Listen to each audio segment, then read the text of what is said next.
ओम श्री गणेशाय नमः।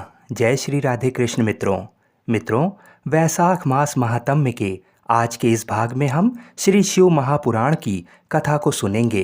तो आइए भगवान शिव और माता पार्वती के चरणों का ध्यान करते हुए इस भाग की कथा को सुनते हैं। ब्रह्मा जी कहते हैं, नारद मुने, कुबेर के तपोबल से भगवान शिव का जिस प्रकार पर्वत श्रेष्ठ कैलाश पर शुभ आगमन हुआ वह प्रसंग सुनो।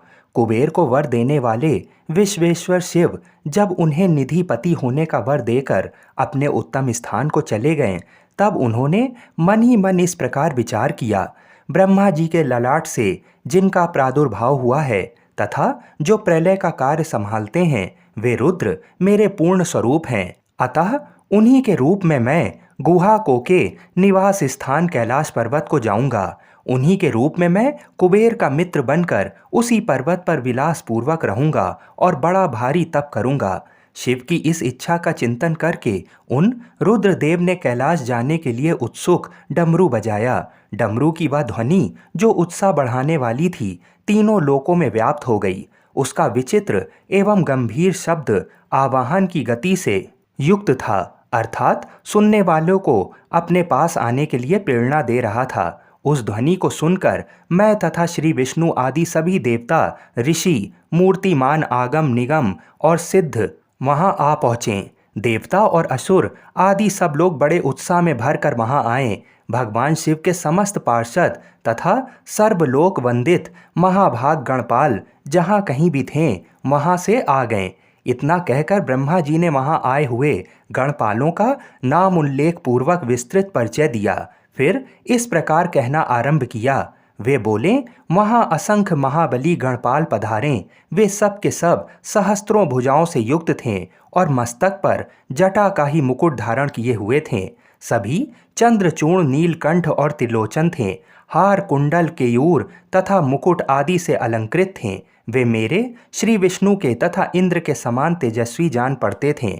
अणिमा आदि 8 सिद्धियों से घिरे थे तथा करोड़ों सूर्यों के समान उद्भासित हो रहे थे। उस समय भगवान शिव ने विश्वकर्मा को उस पर्वत पर निवास स्थान बनाने की आज्ञा दी।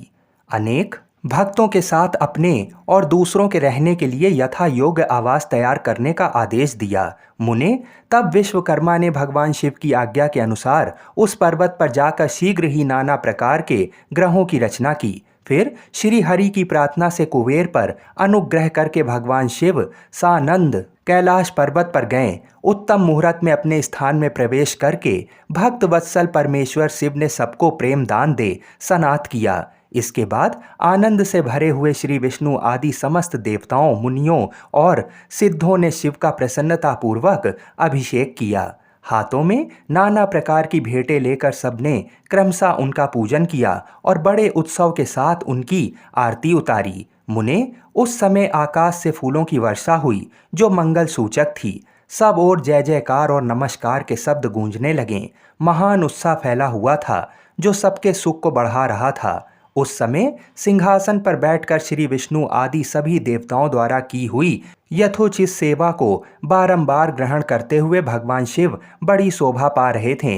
देवता आदि सब लोगों ने सार्थक एवं प्रिय वचनों द्वारा लोक कल्याणकारी भगवान शंकर का पृथक पृथक स्तवन किया। सर्वेश्वर प्रभु ने प्रसन्न चित्त से वह स्तवन सुनकर उन सबको प्रसन्नतापूर्वक मनोवांछित वर एवं अभीष्ट वस्तुएं प्रदान की। मुने, तदनंतर श्री विष्णु के साथ मैं तथा अन्य सब देवता और मुनि मनोवांछित वस्तु पाकर आनंदित हो भगवान शिव की आज्ञा से अपने अपने धाम को चले गए।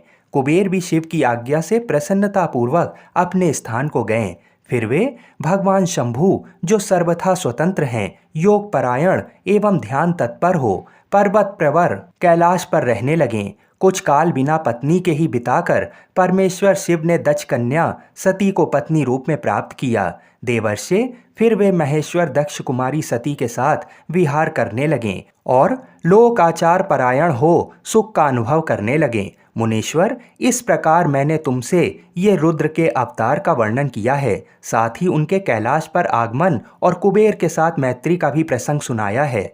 कैलाश के अंतर्गत होने वाली उनकी ज्ञानवर्धिनी लीला का भी वर्णन किया, जो इहलोक और परलोक में सदा संपूर्ण मनोवांछित फलों को देने वाली है। जो एकाग्रचित हो इस कथा को सुनता या पढ़ता है, वह इस लोक में भोग पाकर परलोक में मोक्ष लाभ करता है। बोलिए शंकर पार्वती भगवान की जय। बोलिए श्री राधा कृष्ण भगवान की जय। मित्रों, अगला भाग सुनने के लिए हमारे चैनल को अवश्य सब्सक्राइब करें और प्रतिदिन इन कथाओं को सुनें। जय जय श्री राधे।